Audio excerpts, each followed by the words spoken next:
So my family's deep real estate roots definitely played a large part in my success early on. I mean, when you're doing business in one of the most competitive markets in the entire country, having almost a century worth of experience backing you, it definitely helps, right? It doesn't hurt. But once I was able to build up a track record of my own, it was pretty much off to the races from there. I remember I took on my first listing while I was still an undergrad, finishing up my business law degree. We were only active on the market for 72 hours, ended up selling that property over ask. So that was a huge breakthrough for me in my career. It was a great way to kind of break through and make a splash right off the jump.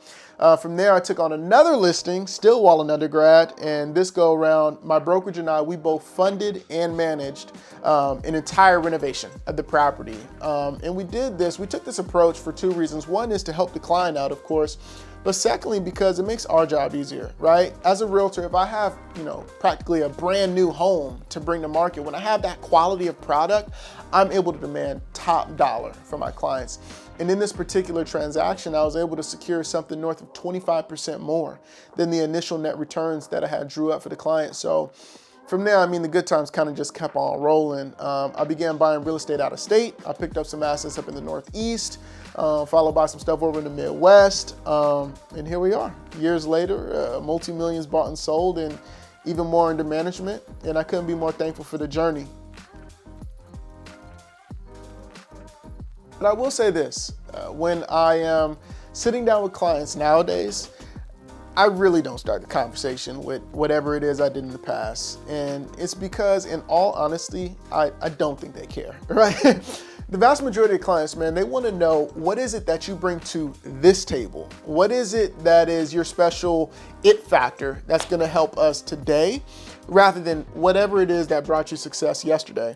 And to that, I always pretty much give the same response. I take a process as intricate as buying or selling a home, something that's perceived to be daunting and intimidating, stressful at times, and I make it the most smooth and effortless, transaction or process, whatever you want to call it, from start to finish, right? That is my special real estate superpower. That's what I pride myself on.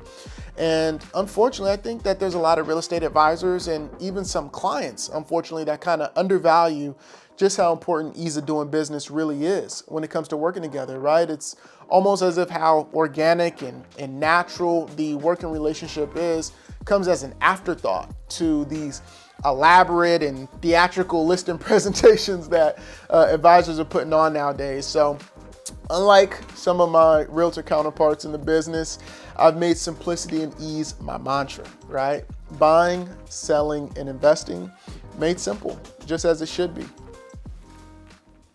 We're good right now? Good. Time for the grand finale closing statement. My name is Michael C. Campbell Jr., third generation realtor and asset manager. And if you are someone who is considering buying or selling a home or even investing in real estate, and you would like to work with a realtor who's really going to hit it out the park, and also above all else, make the process smooth, easy, and stress-free, please feel free to reach out. I'd be more than happy to help.